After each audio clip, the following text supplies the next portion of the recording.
Bismillahirrahmanirrahim. Assalamualaikum warahmatullahi wabarakatuh. Perkenalkan, saya Dr. Fitri Al-Razi, SAG MA. Saya adalah salah seorang dosen pendidikan bahasa Arab Fakultas Agama Islam Universitas Muhammadiyah Sumatera Barat.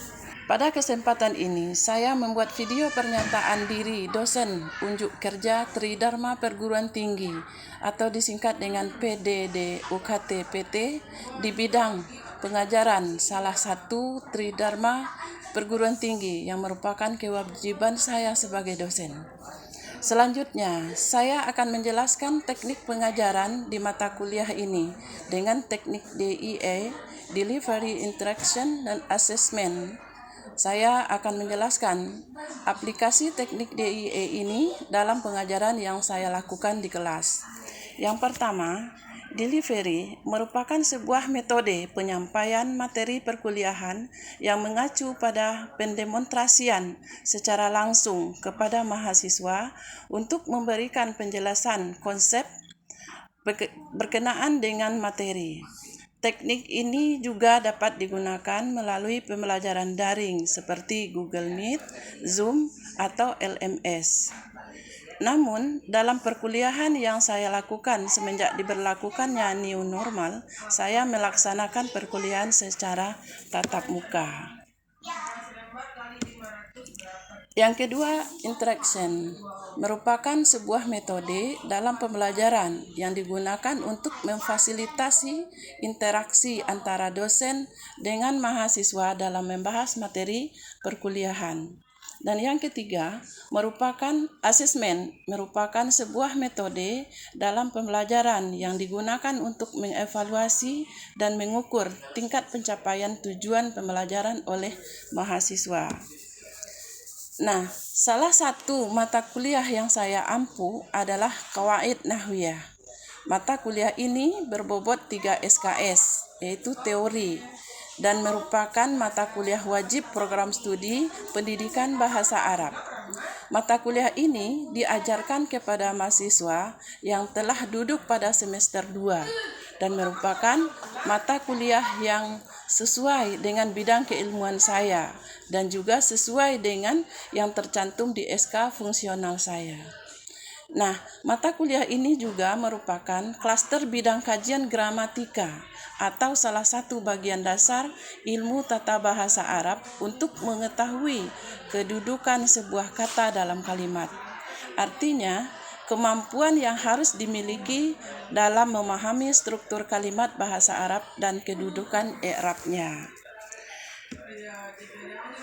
Adapun deskripsi mata kuliah Qawaid Nahwiyah, pada mata kuliah Qawaid Nahwiyah ini yaitu mengkaji seluruh aspek yang membahas tentang perubahan baris akhir kalimat bahasa Arab dan bentuk kalimat sesuai dengan fungsinya dalam susunan kalimat yang disebut dengan i'rab kalimat, sehingga mahasiswa mampu membaca kitab-kitab berbahasa Arab yang tidak berbaris. Nah, pada mata kuliah ini saya sudah membarengi dan memodali mahasiswa dengan membuat buku ajar, ya, buku ajar terbitan dari UMSB Press sendiri dengan judul Tata Bahasa Arab Qawaid Nahwiyah. Nah, buku ini juga sesuai daftar isinya dengan pembahasan yang ada di RPS yang saya buat. Kemudian ditunjang juga dengan buku-buku yang lain seperti karya Al-Ustadz Ainur Rafiq dan juga Al-Mulakhas. Nah, kita lihat lagi CPL atau capaian pembelajaran lulusan, yaitu mahasiswa menguasai konsep, teori, dan pengaplikasiannya dalam membaca kitab suci agama Islam yang berupa Al-Quran dan Hadis, dan juga kitab-kitab yang ditulis dengan bahasa Arab, baik yang berbaris maupun yang tidak memiliki baris atau yang disebut dengan kitab gundul. Nah, ini merupakan skill dari mata kuliah Qawaid Nahwiyah ini.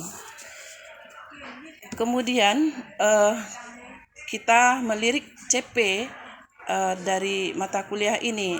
Yang pertama, CP sikap dari mata kuliah ini adalah kerjasama dan memiliki kepekaan sosial serta kepedulian terhadap masyarakat dan lingkungan yang belajar bahasa Arab. Yang kedua, CP pengetahuan. Dari mata kuliah ini adalah menguasai konsep dasar, teori-teori serta prinsip-prinsip keislaman dan kemuhammadiyahan dalam pembelajaran qawaid nahwiyah dengan cara mencarikan contoh-contohnya berupa ayat-ayat Al-Quran dan hadis. Dan CP yang ketiga yaitu keterampilan umum atau KU. Nah, dari mata kuliah ini adalah diharapkan mahasiswa memiliki kemampuan yang mumpuni dalam memahami konsep ilmu qawaid nahwiyah dan membaca kitab-kitab yang berbahasa Arab.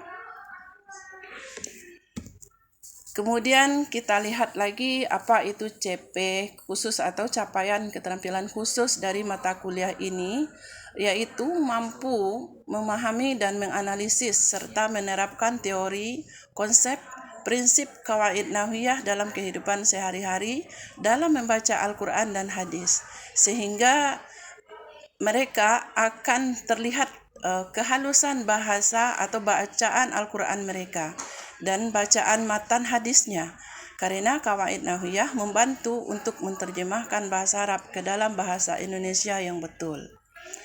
Kemudian kita lihat lagi CPNK dari mata kuliah ini, yaitu diharapkan mahasiswa menguasai konsep umum tentang kaedah ilmu nahwu, baik secara struktur kalimat maupun kedudukan i'rabnya. Mahasiswa mampu mengaplikasikannya dalam bacaan kitab-kitab lain yang berbahasa Arab. Sub CPMK secara umum, yang pertama, mampu menjelaskan konsep an-nahwu yang meliputi pengetahuan tentang definisi nahwu, sejarah munculnya ilmu nahwu, pencetusnya, dan periodisasi perkembangannya. Sedangkan pengaplikasiannya mampu membaca kitab berbahasa Arab sesuai dengan kaedah nahwu itu sendiri dan memahami struktur kalimat yang dibaca sesuai kaedah atau i'rabnya. Sub CPMK yang kedua, mampu menjelaskan tentang isim al-marfu'at yang 7 dan pembagiannya, seperti fa'il, naibul fa'il, mubtada dan khobar, dan lain-lain. Terus yang ketiga, mampu menjelaskan tawabi' lil marfu', yaitu na'at, taukid, ataf, dan badal, serta kedudukannya dalam kalimat. Yang keempat, mampu menjelaskan al-mansubat, isim-isim al-mansub yang ada 13 buah dan kedudukannya dalam kalimat serta pembagiannya seperti maf'ul bih, maf'ul ma'ah, maf'ul li ajli, tamyiz, hal, dan lain-lain. Yang kelima, mampu menjelaskan tawabi lil mansubat seperti na'at, taukid, ataf, dan badal, serta kedudukannya juga dalam kalimat. Nah, kesemuanya ini contoh-contohnya kita ambil dari Al-Quran. Kemudian metode pembelajaran yang dilakukan di dalam kelas dengan melakukan yaitu metode qawaid tarjamah, diskusi antar mahasiswa, mahasiswa dengan dosen, dan metode ceramah. Kemudian untuk alokasi waktu perkuliahan dilakukan sebanyak 16 kali pertemuan selama 1 semester. Adapun indikator dan bobot penilaian dilakukan dengan masing-masingnya. Yang pertama kehadiran. Kehadiran kita nilai 10%. Yang kedua tugas yaitu 20%. Yang ketiga keaktifan di kelas 15%. Dan UTS 25%, dan yang paling tinggi bobotnya adalah UAS, ujian akhir semester, yaitu 30%.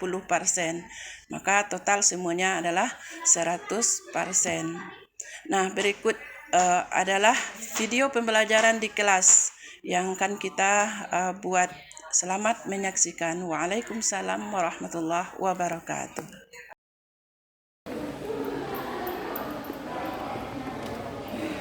Assalamualaikum warahmatullahi wabarakatuh. Sobahul khair jami'an. Kaifa halukum hadzal yaum? Alhamdulillah. Ya, sebelum kita masuk ke pembelajaran seperti biasa, tentu Ustazah ambil absen dulu ya. Yang terpanggil namanya tolong angkat tangan ya. Perlindungan Hadir Ustazah. Mirna Hadirah Ustazah. Misbah Hadirah Ustazah. Mimin Insani Hadirah Ustazah. Sinta Zahra Hadirah Ustazah. Sulistia Fohan Hadirah Ustazah. Rasima Rambe Hadirah Ustazah. Nasrullah Alahuddin Tanjung Fauzia Zikri Ahadun Ritonga Hadirah Ustazah. Rahmat Pasaribu Yumna Hadirah Ustazah.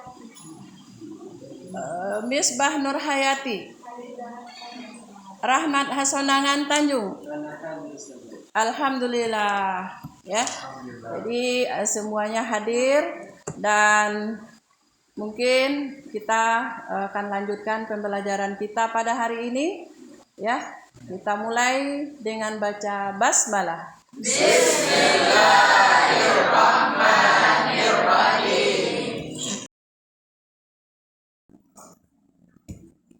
Ada di antara antum yang sudah kenal dengan kalam? Ya, kalam dalam ilmu nahu nanti akan berbeda dengan kalam pada ilmu mantik. Ya, sekarang kita belajar nahu, berarti kita mengenal kalam dalam ilmu nahu. Nah, jadi kalam itu secara bahasa adalah perkataan atau ucapan. Ya, dalam istilah dan menurut ulama nahu, yaitu kalam itu merupakan sebuah ungkapan yang tersusun dari beberapa kata. Ya, berbeda dengan bahasa Indonesia. Ya, kalam dalam bahasa Arab itu kalimat dalam bahasa Indonesia. Tapi kalau di kalimat dalam bahasa Indonesia itu kumpulan dari beberapa kata.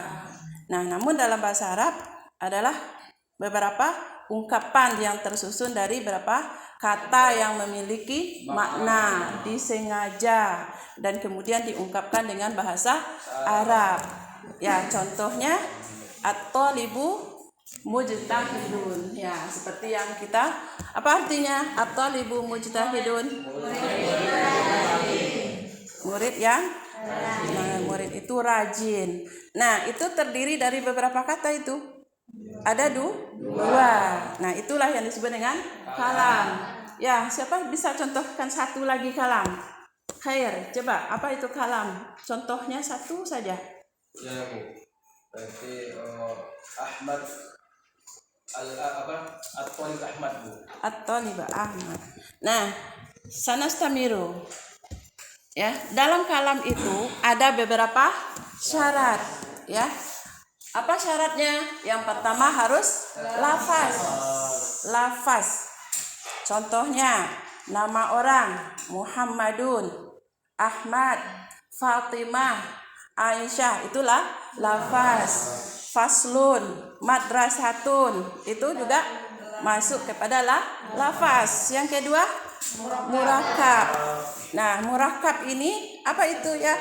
Tersusun dia dari dua kata atau lebih.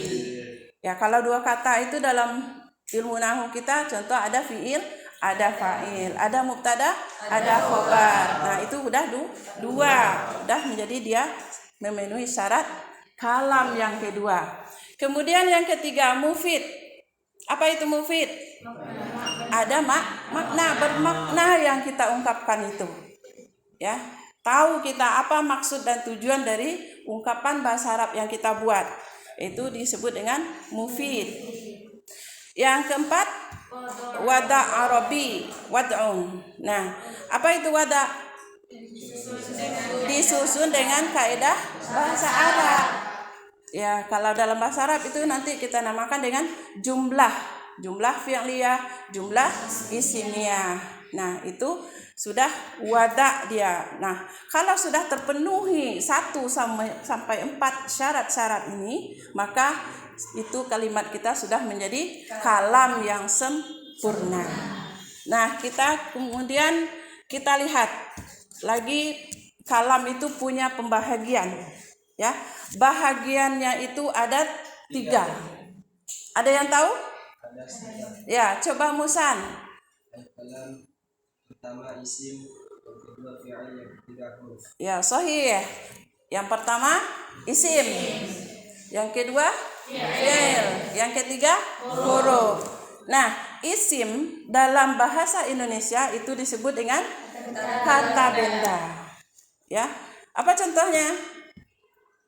Babun, mirwahatun, misbahun, kursiyun, maktabun, wa ghairu zalik.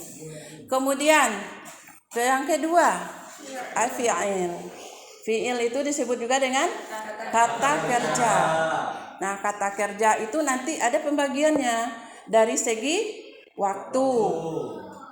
Ya, dari segi waktu nanti fi'il itu terbagi 3. Ya. Kemudian ada huruf, ya. Nah, ini nanti dia. Kalau dia itu huruf, belum punya makna dia sama sekali. Ya, belum punya makna. Kenapa? Karena dia baru berdiri sendiri. Berhubung dia dengan yang lain, terkait dengan kalimat lain, baru dia punya makna. Ya, di antara huruf itu kita kenal ada huruf jar, ya, yang mengkasrahkan isim nantinya.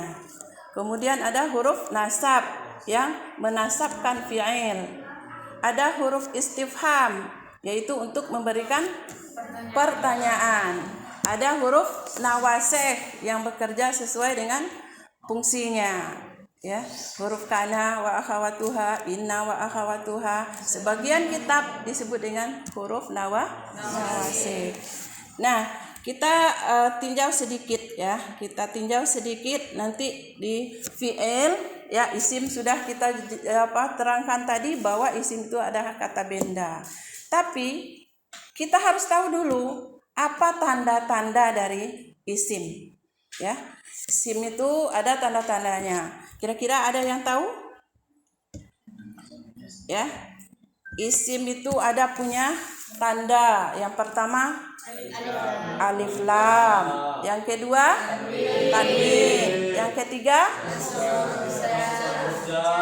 masuk huruf jar ke isim. Kemudian idhofiyah. Nah, kita contohkan satu. Kalau dia tanwin itu disebut juga dengan bahasa mudahnya kita pahami berbaris ganda. Apakah itu dhammatain, apakah itu kasratain atau fathatain. Nah, itu disebut dengan tanwin, menjadi tanda bagi isim. Apa contohnya? Coba Sinta. Contoh yang bertanwin. Muslimatun. Musa. Kitabun, abdi, talibun, nurul, saburatun. Ya, semuanya paham? Ya, tanwin. Yang kedua ada alif lam. Ya, alif lam masuk ke kata atau satu lafaz, maka dia menjadi isim. Karena alif lam tanda bagi isim. Coba contohkan satu. Yusra. Al-Jamil. Kemudian Mimin. At-talibun. Kemudian Yunan. Al-masjidu. Nah, ada alif lam dalam lafaz itu, maka itu sudah termasuk kepada isim. Itu tanda yang kedua. Yang ketiga, masuk huruf jar. Ayo, kemarin kita sudah belajar huruf jar ada 9. Yuk kita ulang lagi. 1, 2, 3.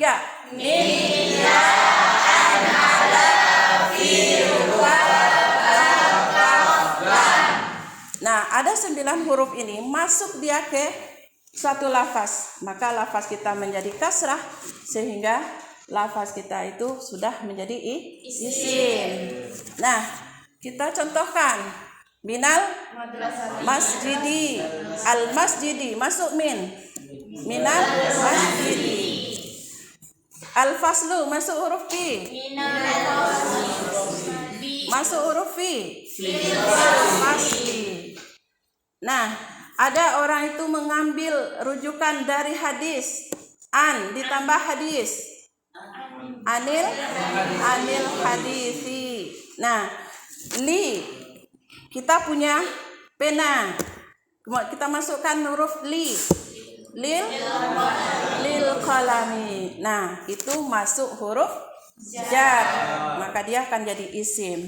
Yang selanjutnya kita kenal dengan idhofiyah. Ada mudhaf dan mudhafun ilaih. Nah, ini disebut juga dengan penyandaran atau dalam bahasa Indonesia disebut kata majemuk. Dia dua kata, maknanya satu.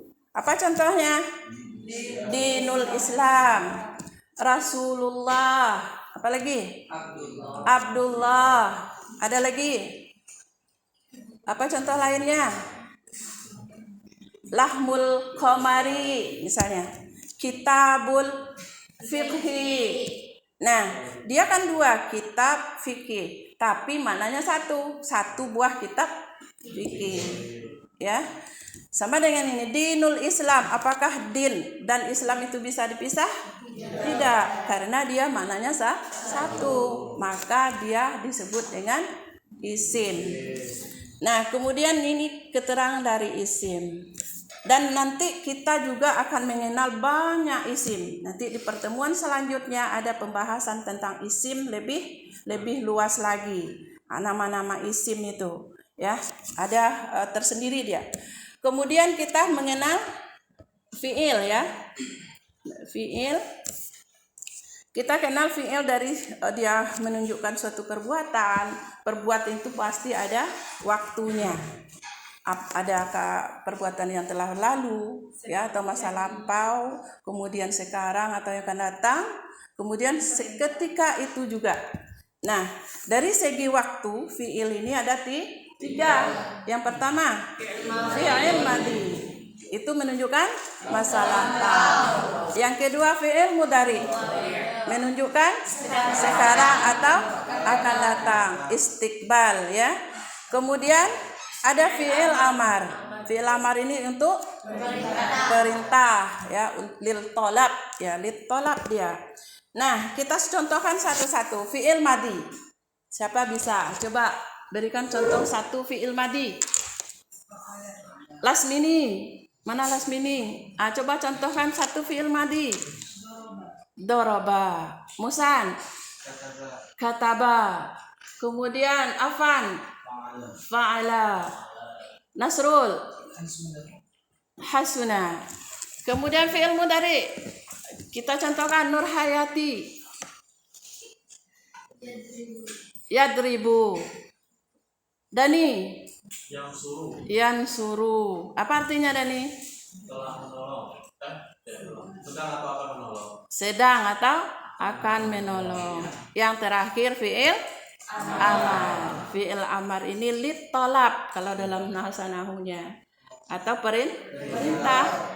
Coba Adnan, uktubu, apa artinya? Tulislah. Kemudian sama dengan contoh lagi, ayat pertama turun, Iqra, ya. Ada contoh lain lagi, masuklah, keluarlah. Nah, kiranya udah pintar, ya. Nah, jadi pembagian kalam ini, ya, pembagian kalam ini kita simpulkan pembagiannya ada 3, ya. Yang pertama isim, fi'il, huruf. Kemudian syaratnya berapa tadi? 4. Ada 4. Yang pertama lafaz, yang kedua Nah, mungkin pada hari ini pembelajaran kita sudahi. Sebelumnya tentu ada evaluasi, ya. Evaluasinya kalau secara lisan tadi sudah kita tanya langsung, tapi yang untuk evaluasi ini kita akan berebutan, ya. Maksudnya tunjuk tangan. Siapa yang dapat tunjuk tangan. Ini bagian dari evaluasi kita. Tapi nggak boleh lihat ini, ya. Yang pertama, Ustazah akan berikan soal, ya. Apa Sebutkan, ya, sebutkan 2 dari syarat kalam. Tunjuk tangan. Silakan Dani. Lafaz maudhu. Lafaz dan maudhu. Wadah. Coba jelaskan kalau lafaz apa contohnya? Lafaz contohnya terdiri dari beberapa huruf hijaiyah, doraba. Kemudian yang kedua, Doraba wadah disengaja. disengaja dengan bahasa Arab. Ya, bisa dapat memberikan contoh dari kalam yang sempurna. Coba, Muhsan, silakan. Ja'a Zaidun. Ja'a Zaidun. Yang perempuan. Siapa yang bisa kasih contoh kalam? Lasmini, silakan. Yang lain? Cinta?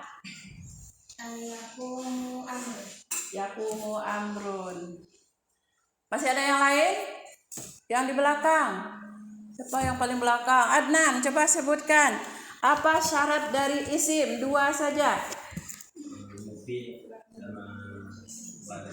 sama isim alif lam dan huruf jar. Huruf jar. Kalau alif lam apa contohnya? Alif lam al-masjidu. Al-masjidu. Kalau dia itu huruf jar? Minal masjidi. Ilal masjidi. Nah, jadi pada hari ini sudah tuntas pembahasan kita tentang kalam.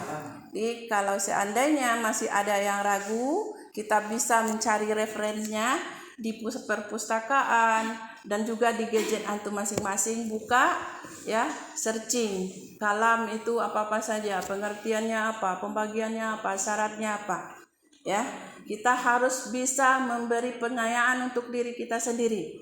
Pengetahuan itu bisa dicari di mana-mana, ya.